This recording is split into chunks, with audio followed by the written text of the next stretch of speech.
Connection wiring करेंगे। और ये जो केबल वाला एमसीबी बॉक्स दिखाई दे रहा है, इसके लिए अलग मैं वीडियो एक अपलोड कर दूंगा, बना दूंगा।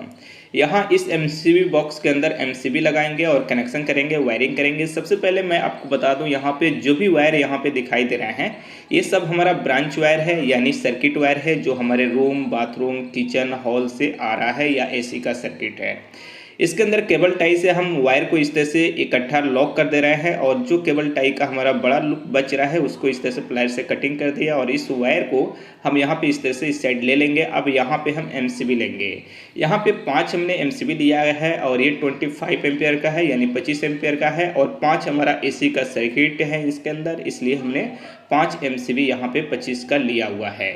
और ये पांचों एमसीबी एसी का जो सर्किट है उसमें कनेक्शन हमारा हो जाएगा, और ये सिंगल पोल की एमसीबी है, तो यहाँ पे 5 एमसीबी हमारा फिटिंग हो गया। उसके बाद फिर हम यहाँ पे 7 एमसीबी लिए हैं, और ये हमारा 16 एम्पेयर की एमसीबी है, जिस पे आएगा हमारा जो ऐसे कि जो रूम है या किचन है या बाथरूम है, जैसे पावर बोर्ड होता है, जैसे बाथरूम से हमारा गीजर हो जाता है, या किचन से हमारा इंडक्शन माइक्रो ओवन हो जाता है, तो उन सब सर्किट के लिए हम 16 एम्पेयर का यहाँ पे यूज कर रहे हैं। जैसे रूम से आ रहा है तो पावर बोर्ड भी है, नॉर्मल बोर्ड भी है, तो उन सब सर्किट के लिए यहाँ पे 7 एमसीबी हम लिए हैं, जो हमारा 16 एम्पेयर का सिंगल पोल की एमसीबी है। और यहाँ पे हम जो रेल पट्टी है एमसीबी बॉक्स का, उसमें हम एमसीबी को लॉक कर दिए यहाँ पे। उसके बाद हम यहाँ पे लेंगे 2 एमसीबी जो सिंगल पोल की है और 10 एम्पेयर की है। ये 10 एम्पेयर का 2 एमसीबी हमने क्यों लिया है, एक सीढ़ी का सर्किट है जो 1.5 एम का वायर आया है, और एक मोटर के लिए भी हमने 1.5 एम का वायर डाला है। जो मोटर है हमारा हाफ एचपी का है, अगर 1 एचपी होगा तो भी चलेगा, कोई प्रॉब्लम नहीं होगा। तो जो 1.5 एम का सर्किट है उसके लिए हम यहाँ पे 10 एम्पेयर का एमसीबी लगाए हैं, और जो हमारा 16 एम्पेयर का जो एमसीबी है उसके लिए 2.5 एम का सर्किट है, और एसी के लिए भी हमने 2.5 एम का वायर डाला है, क्योंकि जो एसी है हमारा 1.5 टन की है। अब ये जो वायर है हमारा एसी का सर्किट है, जिसके ऊपर हमने टेप लगाया है, मार्किंग किया हुआ है। जो भी येलो का हमारा जो सर्किट है, जैसे येलो फेस है और ब्लैक हमारा न्यूट्रल है, ये एसी का सर्किट है। तो सबसे पहले हम यहाँ पे मेजरमेंट करेंगे इस तरह से, और न्यूट्रल लिंक में इसको कनेक्शन हम करने वाले हैं। कट करके वायर को छीलने के बाद ट्विस्टेड बना लिया, और उसके बाद यहाँ पे इसके अंदर डालेंगे और यहाँ पे कनेक्शन कर लेंगे। जो हमारा न्यूट्रल लिंक है इसके अंदर इस तरह से कनेक्शन हमारा हो जाएगा। अब यहाँ पे इसी तरह से जो भी हमारा एसी का सर्किट है, जो हमारा न्यूट्रल है, उन सबको सबसे पहले हम यहाँ पे कनेक्शन कर लेते हैं। जो हमारा 5 यहाँ पे न्यूट्रल है, पांचों न्यूट्रल को हम कनेक्शन करेंगे यहाँ पे सिर्फ एसी के सर्किट की, और सीरियल बाई कर रहे हैं। 1 नंबर रूम, 2 नंबर रूम, आप चाहे तो आगे पीछे कर सकते हैं, लेकिन हम 1 2 3 4 5 सीरियल कर रहे हैं। सबसे पहले यहाँ पे हम न्यूट्रल की कनेक्शन करेंगे, उसके बाद फेज का कनेक्शन करेंगे जो एसी का ही होगा, उसके बाद हम नॉर्मल लोड का कनेक्शन करेंगे। जैसे ये हमारा न्यूट्रल का कनेक्शन हो गया। अब यहाँ पे फेज लेते हैं, इसमें हमारा मार्किंग है कि किस रूम से ये सर्किट आ रहा है, तो यहाँ पे हम उस रूम का कनेक्शन कर रहे हैं जो हमें इसी एमसीबी से ऑन ऑफ करना है। यहाँ पे फेज का इस तरह से वायर इसके अंदर डाल करके इस एमसीबी से कनेक्शन हो गया। इसी तरह से फिर क्या करेंगे, और जो हमारा यहाँ पे फेज लाइन है सबको यहाँ पे कनेक्शन कर लेते हैं। बस मेजरमेंट करना है, परफेक्ट एमसीबी के अंदर हमारा चला जाए और कनेक्शन हो जाए।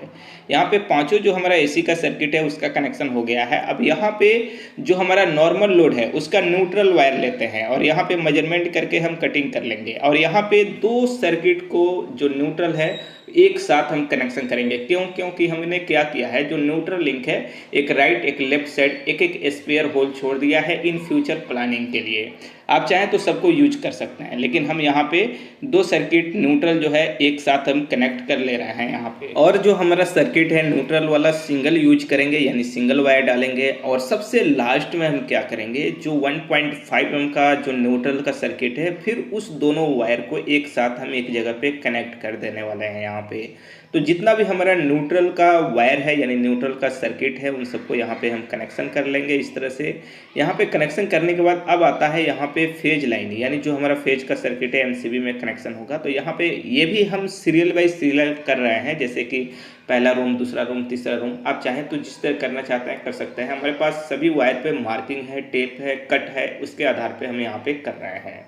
तो यहाँ पे इसके अंदर हम एमसीबी के अंदर हम इस वायर को डाल करके यहाँ पे कनेक्शन कर लिए। इसी तरह से दूसरा कर लेंगे, इसी तरह से तीसरा कर लेंगे, इसी तरह से चौथा कर लेंगे। जितना हमारा यहाँ पे सर्किट है सभी को यहाँ पे हम कनेक्शन कर लेते हैं। और ध्यान रखेंगे कि यहाँ पे 1.5 एम के वायर के लिए हमने वो 10 एम्पेयर का एमसीबी लगाया है, तो उसको देख करके ही कनेक्शन करेंगे। ऐसे हम सीरियल बाई सीरियल यहाँ पे कनेक्शन किए हुए हैं।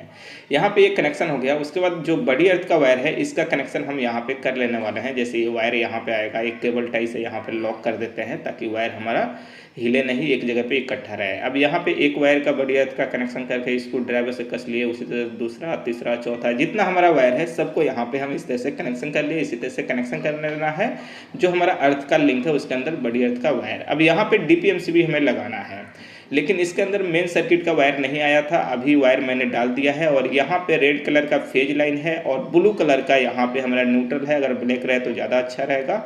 और जो ग्रीन कलर का वायर है वो हमारा बड़ी अर्थ का है। तो सबसे पहले बड़ी अर्थ का वायर क्या करते हैं, यहाँ पे अर्थ का जो लिंक है इसके अंदर कनेक्ट कर दिए, तो अर्थ हमारा सब कनेक्शन कनेक्ट हो गया। अब इस वायर को थोड़ा सा यहाँ पे इस तरह से इसके अंदर हम डाल देते हैं।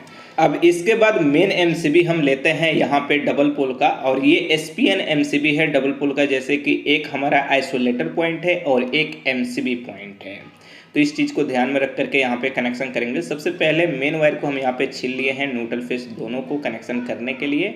अब यहाँ पे एमसीबी को हम बाहर निकालेंगे और यहाँ पे न्यूट्रल देखिए राइट साइड हम डाल रहे हैं, क्योंकि राइट साइड ही हमारा एमसीबी का आइसोलेटर पॉइंट है, तो इसी साइड न्यूट्रल का कनेक्शन होगा। और जो लेफ्ट साइड है हमारा एमसीबी पॉइंट है, तो इसके अंदर फेज लाइन का कनेक्शन होगा। इसके बाद आउटपुट में क्या करेंगे, फिर दो वायर लेंगे और 10 mm का वायर है हमारा इनपुट भी, और यहाँ से आउटपुट जो कनेक्शन कर रहे हैं ये भी हमारा 10 mm का वायर का टुकड़ा है। और जो ब्लू है हमारा यहाँ पे न्यूट्रल में हम यूज कर रहे हैं, अगर आपका ब्लैक कलर का वायर रहे तो ज़्यादा बेहतर होगा। जैसे ये न्यूट्रल हम राइट साइड कनेक्शन कर रहे हैं, क्योंकि ये हमारा एसपीएन एमसीबी है, तो देख करके ज़्यादा कनेक्शन करना जरूरी होता है। उसके बाद ये हमारा फेज लाइन का कनेक्शन हो गया, ये भी हमारा 10 mm का वायर है। यानी जो डीपीएमसीबी में कनेक्शन हुआ है इनपुट आउटपुट हमारा 10 mm का वायर है। और इस एमसीबी को यहाँ पे इसके अंदर डालेंगे और इसको लॉक कर देंगे, यहाँ पे स्क्रू ड्राइवर से ये लॉक हो गया। अब इसके बाद ये जो वायर है इसको थोड़ा सा मोड़ करके इसी के अंदर हम मोड़ करके डाल देते हैं। थोड़ा सा लंबा वायर है तो कोई दिक्कत नहीं है, स्पेयर रहेगा तो आगे चल के भविष्य में काम आएगा। और लूज किसी भी तरह का कहीं भी कोई कनेक्शन नहीं होना चाहिए। और जो ये न्यूट्रल हमारा डीपीएमसीबी से निकला है, ये न्यूट्रल लिंक में यहाँ पे कनेक्शन हमारा हो जाएगा, जिससे जितना भी हमारा सर्किट है न्यूट्रल सब में हमारा न्यूट्रल मिल जाएगा डीपीएमसीबी के थ्रू। अब ये जो है हमारा सबसे पहले यहाँ पे फेज लिंक हमारा आता है, जितना भी सिंगल पोल की एमसीबी है इसके अंदर कनेक्ट करने के लिए। तो ये जितना एमसीबी होता है उतना ये लगता है, इसमें एक ज़्यादा था तो हमने कटिंग कर दिया है यहाँ पे। अब सबको यहाँ पे इसके अंदर लगाना होगा। सबसे पहले यहाँ पे इस तरह से लगा लेंगे और दोनों कॉर्नर में दो स्क्रू को सबसे पहले हमें टाइट करना होगा। जैसे एक राइट साइड कर लेंगे और राइट साइड कनेक्शन जैसे कि यहाँ पे टाइट हो गया हमारा, और उसके बाद लेफ्ट साइड भी टाइट हो गया। उसके बाद सभी स्क्रू को हम यहाँ पे टाइट कर लेंगे। लेकिन बीच में क्या करेंगे, जो हमारा डीपीएमसीबी से फेज लाइन आ रहा है इसको बीच में हम कनेक्शन कर देंगे किसी एक एमसीबी के अंदर डाल करके, तो ये सब जगह पे कनेक्ट हो जाएगा। बीच में इसीलिए डालते हैं ताकि जो लोड है वो बराबर इसके ऊपर आए। ऐसे तो किसी भी साइड हम डाल सकते हैं। यहाँ पे हमारा फेज लाइन इनपुट भी हो गया सभी सिंगल पोल की एमसीबी में और कनेक्शन हो गया। और उसके बाद जो भी हमारा यहाँ पे स्क्रू है सबको हमने टाइट कर लिया है। ऐसा नहीं कि जो हमने टाइट नहीं किया, आपको टाइट कर लेना है। किसी भी तरह का कोई भी वायर लूज नहीं होना चाहिए, प्रॉपर तरह से टाइट होना चाहिए। यहाँ पे हमारा कनेक्शन कंप्लीट है। अब इसके ऊपर क्या करेंगे, जो हमारा डोर आता है उस डोर को लगा देंगे, यानी कनेक्शन हमारा कंप्लीट है। तो अब इसका कवर देते हैं और कवर को हम यहाँ पे लगा देने वाले हैं इसके ऊपर। जैसे ये हमारा कवर है इसके अंदर इस तरह से डालते हैं, जैसे इसका बैक साइड ये है, और इसको यहाँ पे इससे डालेंगे और यहाँ पे देख करके अच्छी तरह से सब आ जाए। जैसे ये हमारा पूरा फिटिंग हो गया। अब उसके बाद यहाँ पे स्क्रू हम लेंगे और स्क्रू लेकर के इसको कस लेने वाले हैं। जैसे एक स्क्रू यहाँ लगा दिए, इसी तरह से दूसरा, तीसरा, चौथा हम यहाँ पर लगाएंगे। और उसके बाद हम स्क्रू ड्राइवर लेंगे और स्क्रू ड्राइवर लेकर के इसको प्रॉपर तरह से फुल टाइट कर लेने वाले हैं। लूज नहीं होना चाहिए। एमसीबी बॉक्स के अंदर भी जो भी वायर है सबको हमने फुल टाइट किया है। कहीं पे भी किसी भी तरह का कोई भी वायर लूज नहीं होना चाहिए, नहीं तो वो प्रॉब्लम करता है, हीट होता है, फिर वो जल जाएगा, आग लग जाएगा। और इस एमसीबी बॉक्स का फाइनल हमारा कनेक्शन हो गया और इसका कवर वगैरह लग गया। अब आपको इसके अंदर इनपुट पावर सप्लाई इस एमसीबी बॉक्स से आ रहा है, जिसमें हमारा केबल भी है। तो इसके लिए मैं एक अलग वीडियो बना दूंगा। अगर आपको ये वीडियो अच्छी लगी तो लाइक कीजिए, शेयर कीजिए। आपके मन में किसी भी तरह का डाउट, सवाल, सुझाव है तो नीचे कमेंट बॉक्स में ज़रूर लिखिए।